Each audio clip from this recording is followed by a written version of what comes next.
ऐसा है वैसा है। लेकिन शास्त्र और किताब केवल पढ़ लेने से कुछ नहीं होगा जब तक गुरु की कृपा नहीं होगी। एक व्यक्ति ने सोचा कि बंदूक में जो कारतूस होता है उसमें बड़ा पावर होता है, और वो गया दुकान से कारतूस ले आया और कारतूस को फेंके, लेकिन अब कारतूस तो फटे ही नहीं। वो कैसे गलेगा? तो किसी आदमी ने देखा, बोला क्या है? बोले ये कारतूस लाया लेकिन ये गल ही नहीं रहा। उसको समझ में आया कि इसकी बुद्धि अभी ठिकाने नहीं है। तो वो बोला रुक 2 मिनट। वो गया, उसने अपनी बंदूक ली और बंदूक में जब कारतूस लगाया तो बड़ी जोर से उसका प्रभाव दिखा, और जिस डाली में कारतूस लगा तो बड़ी मोटी डाली नीचे आ गई टूट के। उसने कहा अरे ये कारतूस तो मैं भी लाया था लेकिन ये मेरे से तो गला नहीं। उसने कहा भाई कारतूस की तभी महिमा है जब बंदूक के नाल से निकलेगी उसकी गोली। इसी तरह से दुकान है शास्त्र पुराण आदि, और मंत्र है उसका कारतूस। लेकिन दुकान से कारतूस ले आओगे और जब तक गुरु रूपी वाणी से नहीं निकलेगा वो कारतूस, तब तक उस मंत्र से आपका कल्याण होने वाला नहीं है। गुरु की इतनी महिमा होती है। शास्त्रों में, शास्त्रों के ज्ञान को हृदय में रखने के लिए गुरु की महिमा है। तो इन्होंने गुरुदेव को प्रणाम किया। संसार में जो संसार के ऊपर करुणा करके गुरुदेव ने यह पुराण बनाया है, ऐसे श्री व्यास जी महाराज को प्रणाम करते हैं। नारायणं नमस्कृत्या नरं चैव नरोत्तमं देवीं सरस्वतीं व्यासं ततो जयमुदीरयेत्। नारायण भगवान को, देवी सरस्वती को, व्यास जी महाराज को प्रणाम किया। शवै पुंसां परो धर्मो यतो भक्तिरधोक्षजा अहैतुक्य प्रतिहता ययात्मा संप्रसीदति। जीव का परम धर्म क्या है? जीव का क्या लक्ष्य है? तो सबसे पहले इसका उत्तर दिया। पूछा था ना पहले 6 प्रश्न, उन प्रश्नों में से था कि जीव का परम धर्म, परम लक्ष्य क्या है। तो उन्होंने कहा सवई पुंसाम परो धर्मो यतो भक्ति रधोक्षजा। सवई पुंसाम, प्राणी मात्र का एक ही परम धर्म और एक ही लक्ष्य है, अधोक्षज भगवान के चरणों में, श्रीमन नारायण भगवान रामकृष्ण के चरणों में भक्ति हो जाए। सवई पुंसाम परो धर्मो यतो भक्ति रधोक्षजा, भगवान के चरणों में भक्ति हो जाए। लेकिन भक्ति भी कैसी हो? अहैतुक्य प्रतिहता। बोले भक्ति अहैतुकी हो और अप्रतिहत हो। भक्ति तो सब करते हैं, बच्चे भी भक्ति करते हैं, महाराज 10वीं क्लास में पास हो जाऊं तो 1 किलो लड्डू का भोग लगा दूंगा। और बड़े भी कहते हैं कि बेटे को पुत्र हो जाए तो मैं एक भागवत कथा सुन लूंगा। तो सबकी भक्ति है, लेकिन वो अहेतुकी भक्ति नहीं है। अहेतुकी भक्ति का मतलब होता है बिना किसी हेतु के, हेतु रहित भक्ति। हमें भक्ति करनी है तो करनी है। कई लोगों को तो देखा गया कि ठाकुर जी की सेवा खूब घर में चल रही है और घर में कुछ ऐसी अघटित घटना हो गई, अप्रिय घटना हो गई, तो कई तो इतने बड़े नास्तिक बन जाते हैं कि ठाकुर जी को तो जमुना जी और गंगा जी में फेंक के चले जाते हैं। जब से ये ठाकुर जी हमारे घर में आए तब से हमारा तो सत्यानाश हो गया। अब बताइए, जो परम अकारण करुणा वरुणालय है, भला उनकी सेवा पूजा से कभी अनिष्ट हो सकता है? ऐसे मूर्ख व्यक्ति होते हैं, क्योंकि यहां तो केवल स्वार्थ है संसार में। व्यास जी महाराज कहते हैं नहीं, भक्ति हो तो अहेतुकी। सूत जी ने कहा ऋषियों अहेतुक्य प्रतिहता, अहेतुकी भक्ति हो और भक्ति अप्रतिहत भी हो। आज तो 4 घंटे बैठ गए और कल नहाए बिना ही खा लिए, भोजन कर लिए, ले हो गई भक्ति। 4 दिन तक तो खूब भक्ति मन लगा, लेकिन 5वें दिन में भोजन करने के लिए स्नान भी नहीं करना, टाइम ही नहीं, अब तो हम लगे अपने काम में। तो ऐसी भक्ति नहीं होनी चाहिए। भक्ति हो तो भक्ति एक रस में चलती रहनी चाहिए। अहेतुक्य प्रतिहता, भगवान के चरणों में भक्ति ही जीव का परम धर्म, परम कल्याण है। और वो भक्ति भी अहेतुकी और अप्रति होती चाहिए। तो बोले महाराज हम भगवान की कथा सुन रहे हैं तो ये भी तो भक्ति है। भक्ति का मतलब होता है प्रेम। कथा सुन रहे हैं, कथा का आयोजन इसीलिए करा रहे हैं कि हृदय में उसके प्रति प्रेम जग जाए। अगर आपने खूब कथा सुनी, वासुदेवे भगवती भक्ति योग प्रयोजितः, यदि आपने भगवान की खूब सेवा की और खूब कथा सुनी, लेकिन यदि भगवान के प्रति आपका प्रेम जागृत नहीं हुआ, या कोई भी धर्म अनुष्ठान आपने किया, पुरस्चरण कर लिए बड़े बड़े, 8 घंटे तक बैठे रहते हैं आंख बंद करके, माला ही नहीं छूटता, फिर भी यदि भगवान के प्रति प्रेम, प्रेम का मतलब विश्वास भी है। प्रेम कैसे कहा जाए कि हमें प्रेम है भगवान से? आपको पूर्ण विश्वास, पूर्ण समर्पण होना चाहिए भगवान के प्रति। अगर ऐसा नहीं हुआ तो आपका वो केवल श्रम ही है, श्रम एव ही केवलम, ना तो संसार के रहे ना भगवान के हो पाएंगे। इसलिए भक्ति अहैतुकी हो और वह भक्ति भगवान के चरणों में प्रीति बढ़ाने वाली हो। धर्मः स्वनिष्ठतां पुंसां विश्वक्सेन कथासु यः नोत्पाद्येत यदि रतिं श्रमएव हि केवलम्। यदि भगवान के चरणों में उसने रति नहीं प्रदान की, उस धर्मानुष्ठान ने, तो केवल श्रम हो गया। संसार की कुछ वस्तुएं प्राप्त कर सकते हैं, लेकिन भागवत का एक लक्ष्य नहीं होता। भागवत जी का, भागवत श्रवण का या अध्ययन का छोटी सी कामना के लिए नहीं बना है यह विधान। अगर किसी बच्चे को माँ कुछ औषधि पिलाती है, उसको कोई दवा पिलानी है, तो वो बच्चे से क्या कहती है, बेटा मैं तुझे लड्डू खिलाऊंगी अगर तू ये दवा पी लेगा। तो बच्चा सोचता है कि दवा पीने का फल लड्डू खाना है, तो उस लोभ में वो दवा पीता है। लेकिन दवा का मतलब लड्डू नहीं है। माँ जानती है दवा पिएगा तो इसके रोग का नाश हो जाएगा, ये स्वस्थ हो जाएगा। तो श्रीमद् भागवत कोई ऐसा या कोई भी धर्म अनुष्ठान यदि हम कामना की पूर्ति के लिए करते हैं तो हम ठग रहे हैं, अपना समय बर्बाद कर रहे हैं। कामना पूर्ति हो जाएगी, लेकिन फिर भी तो सब कामना यहीं रह जानी है। श्रीमद् भागवत भगवान के चरणों में रति उत्पन्न करे, यही हमारा परम धर्म है। अगर ऐसा नहीं होता तो सब किया कराया सब बेकार है। जैसे आपने अपनी बेटी की शादी की या बेटा की शादी की, और शादी में बड़े धूमधाम से बैंड बाजे, बहुत बड़ा टेंट का खर्चा, मैरिज हाउस में गए, वहां लाखों का खर्चा किया और खूब दहेज भी दिया। लेकिन शादी होने के बाद बेटी गई या बहू आई और दोबारा आने जाने में खटपट हो गई, और उनकी दोनों की प्रेम प्रीति पुष्ट नहीं हुई पति पत्नी की, तो बताइए वो शादी का खर्चा किस काम में आया? सब व्यर्थ ही हो गया, आपने कितना भी खर्च किया हो। इसी तरह से इस जीवन में हमने खूब कमाया, हमने खूब धन दौलत इकट्ठा किया, लेकिन यह सब कुछ हमारे यहीं के काम में है। यह सब कुछ नहीं जाएगा, बस हमारी प्रीति ही जाएगी।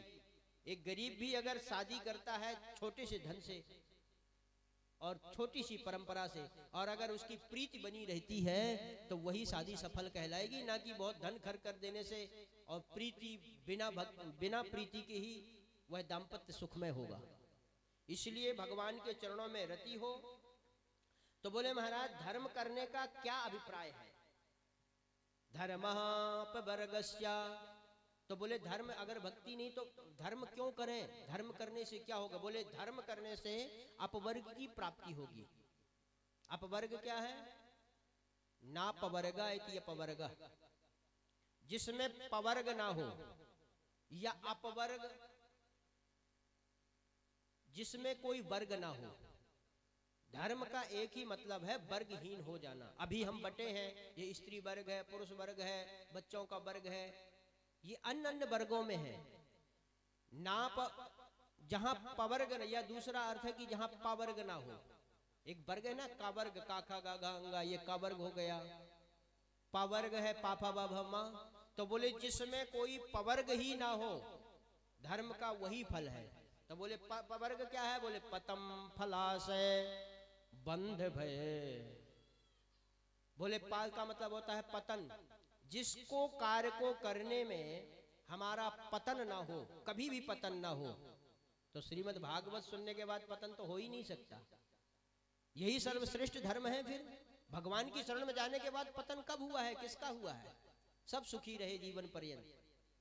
तो पा से पतन, भा से फल की इच्छा, जिसको पा लेने के बाद में किसी फल की इच्छा ही ना रहे। भक्त को कभी फल इच्छा होती है क्या? हमने ये किया तो हमें ये मिल जाए, नहीं। भक्ति करने वाला जो भी होगा उसको फल की इच्छा नहीं होती। पा फा बा, जिसको करने से हम बंधन में ना आए, तो भक्ति करने से बंध भी खुल जाते हैं, बंधन में लगता नहीं है। पा फा बा भा, और जिसको करने से हम भय रहित हो जाएं। भक्त को कभी भय ही नहीं होता है। ऐसा धर्म भक्ति ही है जिसको करने से हम भय से मुक्त हो जाएंगे। और मृत्यु जहां पर नाहि, मां से मृत्यु, जिसको करने से हम अमरत्व को प्राप्त करें, यही श्रेष्ठ धर्म कहलाएगा और यही अपवर्ग कहलाएगा।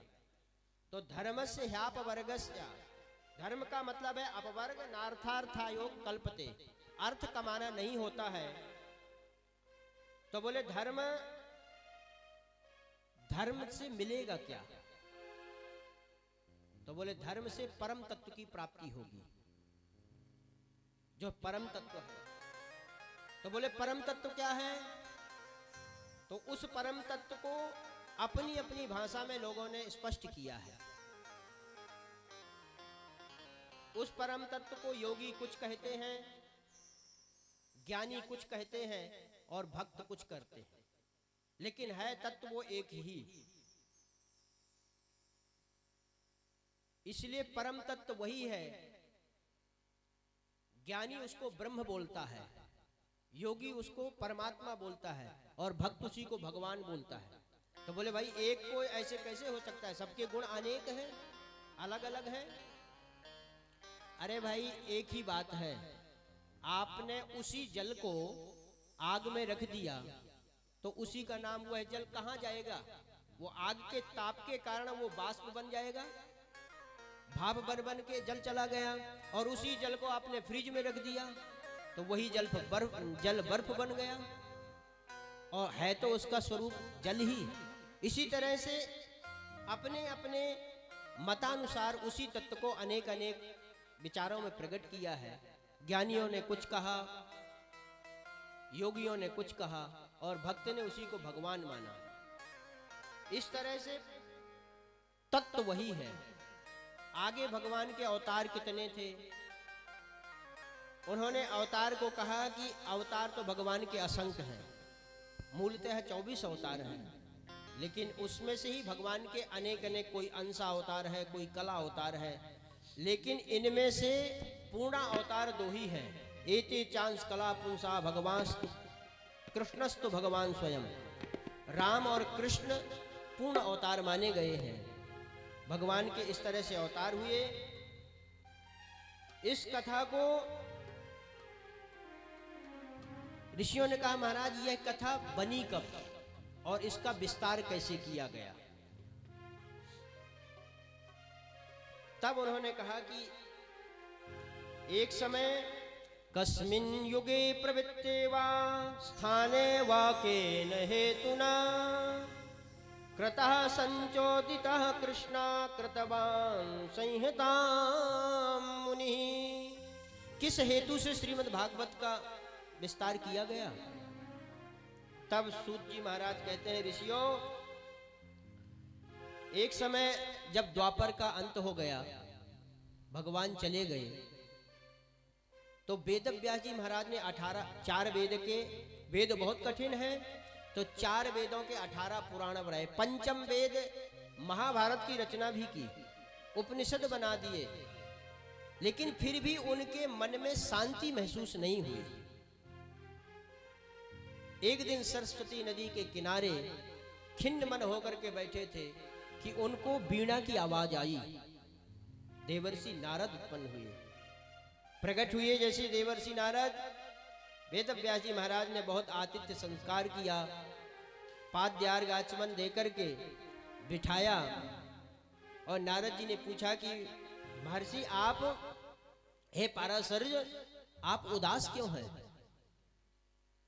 तो बोले महाराज मैं क्या बताऊं, मैंने जीव कल्याण के लिए इतना कुछ किया लेकिन फिर भी मुझे कभी उसका कुछ आनंद महसूस नहीं हुआ, मेरा मन अभी भी खिन्न है। तब नारद जी ने कहा कि महाराज, आप जितने भी धर्मशास्त्र बनाए हैं उनको पढ़ करके लोग भ्रमित और हो रहे हैं। किसी वेद या किसी शास्त्र में आपने कुछ बात बोली, दूसरे पुराण में आपने कुछ बात बोल दी, तो लोग भ्रमित भी हो रहे हैं कि ये सत्य है कि वो सत्य है। तो आपने ऐसा कर दिया कि जहां आपको सही करना था वहां लोग उल्टे चक्कर में पड़ गए। इसलिए कुछ ऐसा करिए ताकि आप लोगों का कल्याण कर सकें। जैसे एक व्यक्ति था, वो बहुत बीड़ी पीता था, तो उसके घर वालों ने कहा कि इसको वृंदावन आश्रम छोड़ के आ जाओ, तो वहां संतों की संग में रहेगा तो कुछ कम ही हो जाएगी। अब वो वृंदावन गया तो वो छिपके बीड़ी पीने लग गया, और लोगों ने देखा तो अब धीरे धीरे वो लोगों के सामने बीड़ी पीने लग गया। महंत जी के पास बात पहुंची कि महाराज ये तो आश्रम की महिमा को कलंकित कर रहा है, यहाँ के नियमों का उल्लंघन कर रहा है, बीड़ी पीता है बहुत। तो महंत जी ने कहा भैया बुलाया। महंत जी को पता था कि ये बीड़ी का बड़ा तलबी है, तो उन्होंने मन में विचार किया कि ऐसे तो बीड़ी नहीं छूटेगी, तो इसको किसी कारण से बीड़ी छुड़वाना है। तो महंत जी ने कहा कि देखो भाई, तुम बीड़ी पीते हो, आश्रम में यह गलत कार्य है, तुम्हें बीड़ी नहीं पीनी चाहिए। बोले महाराज क्या करूं, मुझे तो बिना बीड़ी के रहा ही नहीं जाता। तो उन्होंने कहा देखो तुम बीड़ी, हमने सुना है कि बीड़ी को अगर इतवार के दिन पिया जाए तो उसका अलग परिणाम होता है, उसका फल अच्छा होता है। तो तुम ऐसा करो कि 7 दिन की बजाय केवल इतवार को बीड़ी पिया करो। तो वो इतवार को बीड़ी पीने लग गया। अब तो इतवार में बीड़ी इतनी पीता कि महंत जी चले गए बाहर, तो सबको बुला करके अब तो उसको छुट्टी मिल गई।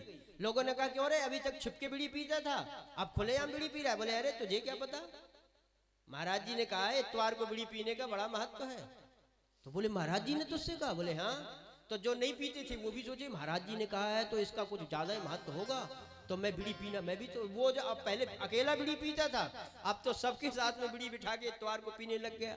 महंत जी आए कुछ दिनों के बाद में बाहर से, तो देखा कि सब बीड़ी के पेक्कड़ हो गए। तो महंत जी ने बुलाया, बोले ये क्या हो रहा है? बोले महाराज आपने ही कहा था कि इतवार को बीड़ी पीने से बहुत पुण्य मिलता है। महाराज जी का मतलब बीड़ी पिलाना नहीं था, महाराज जी का मकसद था कि ये रोज बीड़ी पीता है, तो 7 दिन में 1 दिन बीड़ी पिएगा, धीरे धीरे फिर कभी 1 घंटा बीड़ी पिएगा, छूट जाएगी। लेकिन उसने तो उसका प्रचार कर दिया।